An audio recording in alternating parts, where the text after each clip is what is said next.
Joining me now, my ABC News Live co-anchor, senior national correspondent Terry Moran. He is live in Lviv for us. Terry, you actually had a chance to meet with the mayor of Lviv today. What's his main concern now? Kira, Andres Sadovi has been the mayor now for a year and more. And we met with him before the war began and now, and the main concern really is winning the war. He said mayors are soldiers. He's talking to mayors around the country, right? Just as in everybody's hometown, the mayor's the person who has to solve the problems closest to the ground. If people need housing, if the roads need fixing and the rest of it. Well, he's talking to the mayor of Mariupol on a regular basis. He's talking to the mayor of Kyiv and others. And while Lviv, this city, has been spared mostly from the violence of the war, he said we basically had to adopt another city. This is a city of 1 million people. They've had 200,000 people come. You can see it on the streets. There's not a single hotel room, hostel room, any place available. So his main concern right now is to support first the refugees, the people who have come here without a home, make sure that they have a home, that the kids can get in school, that they've got medical treatment. Second, supporting his own citizens as they go through this. And third, he said, we want to support the war effort. He goes to several funerals. Every day shows up to pay his respects to the men of Lviv who have gone to fight the war and come back in caskets. And he does that every day. This is a 20-hour workday every day, he said. What he needs most of all right now is humanitarian support. Now, I've heard this twice so far. First from people from Samaritan's Purse, and now from the mayor of Lviv, that while the international aid organizations, and he mentioned UNICEF and the International Red Cross, talk about their concerns about Ukraine, the wheels aren't turning. The assistance is not coming.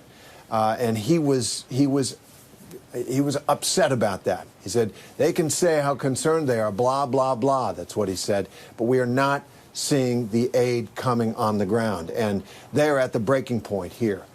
The one other thing that I would say is that the aid that we did see, a whole warehouse full of it, came from private donors around the world, including in the United States. So that's his picture.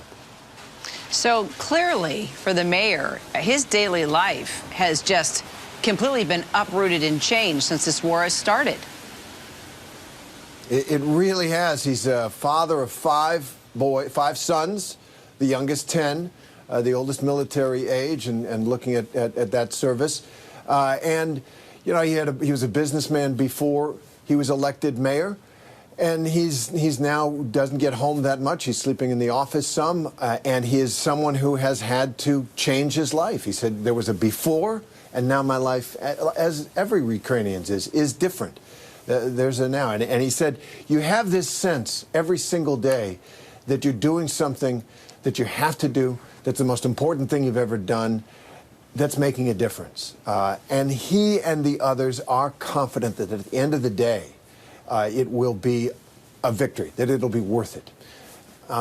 He's a person who of faith, clearly, and is someone who I think is trying to lead this city, which has become a safe haven for journalists, for diplomats, for so many people who fled their homes. And he wants to make sure that it works here so that it can work on the front. The entire country is together, and you can feel it in talking to an official like Mayor Sadovi. So there's been all this talk of Russian troops repositioning themselves. Do you get a sense there on the ground that Russian forces are pulling back, that they are withdrawing?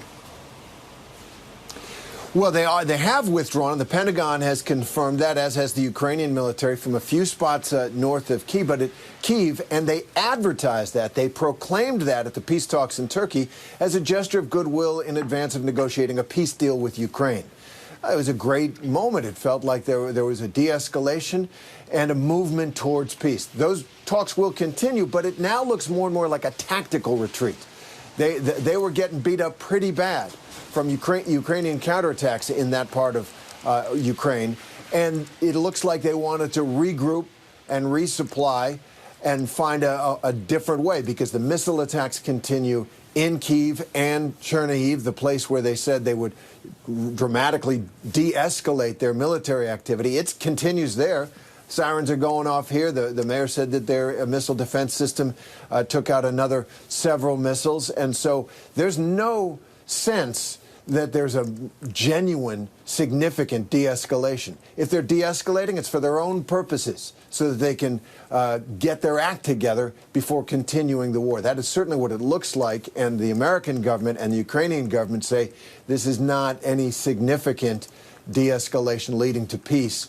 This is something that they're doing for their own purposes. Finally, President Biden announced, Terry, more aid for Ukraine. You know this, right after that meeting with Ukraine's president. What did the two presidents discuss, and do you think it's going to go anywhere? Well, the $500 million in direct aid, that's just money into the budget of Ukraine, is going to make a huge difference. Because imagine the burden. You've shown those pictures.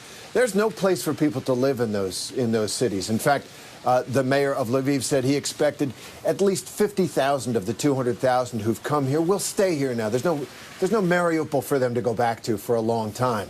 And so that $500 million will make a big difference in supporting the people here. Beyond that, more military aid. What they really want are offensive weapons, tanks and aircraft. Those are still not forthcoming, but all the defensive weapons that they need are flowing in, and they are using them. Kira? All right. Our Terry Moran there live in Lviv doing some incredible reporting for us. Terry, thank you so much. Hi, everyone. George Stephanopoulos here. Thanks for checking out the ABC News YouTube channel. If you'd like to get more videos, show highlights, and watch live event coverage, click on the right over here to subscribe to our channel. And don't forget to download the ABC News app for breaking news alerts. Thanks for watching.